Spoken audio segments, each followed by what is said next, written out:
விஜயநகரத்தில் ஒரு நாள் அரண்மனை முழுக்க ஒரு விசித்திரமான அறிவிப்பு வெளியானது.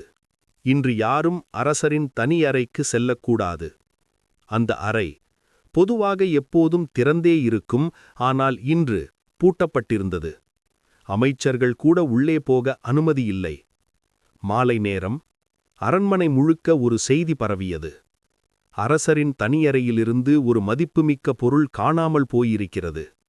அனைவரும் அதிர்ச்சி. அது எப்படி சாத்தியம்?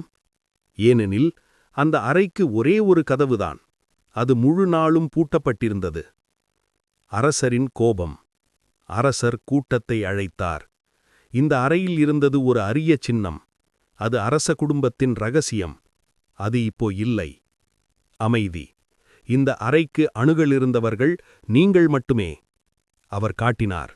3 அமைச்சர்கள், 2 காவலர்கள், ஒரு வேலைக்காரன்.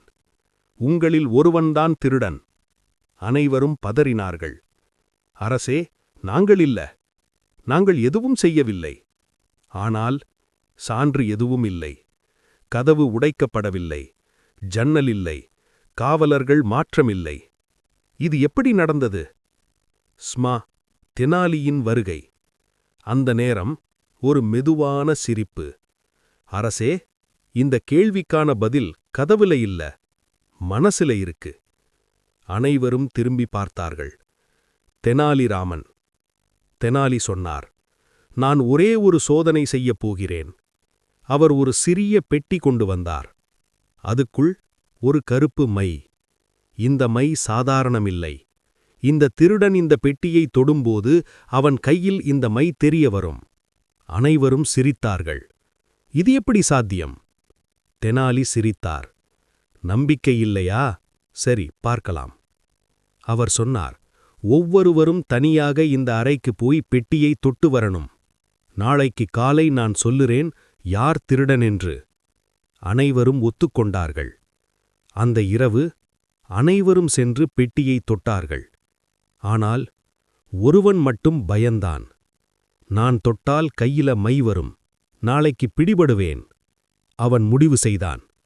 நான் தொட்டதே இல்லைன்னு நடிக்கணும். அனைவரும் வந்தார்கள். தெனாலி சொன்னார், அனைவரும் கையை நீட்டுங்க. அவர் பார்த்தார். அனைவரின் கைகளிலும் கருப்பு மை. ஆனால் ஒருவன் மட்டும் சுத்தமான கை. தெனாலி சிரித்தார். அரசே, இதுதான் திருடன். அவன் அதிர்ச்சியடைந்தான். ஆனா என் கையில் மை இல்லையே. அதனால்தான் நீதான் திருடன். இந்த பெட்டியில் மை இல்லை. நான் சொன்னது ஒரு ப்ளஃப். அனைவரும் நம்பி தொட்டார்கள். ஆனா திருடன் மட்டும் பயந்து தொட்டதே இல்லை.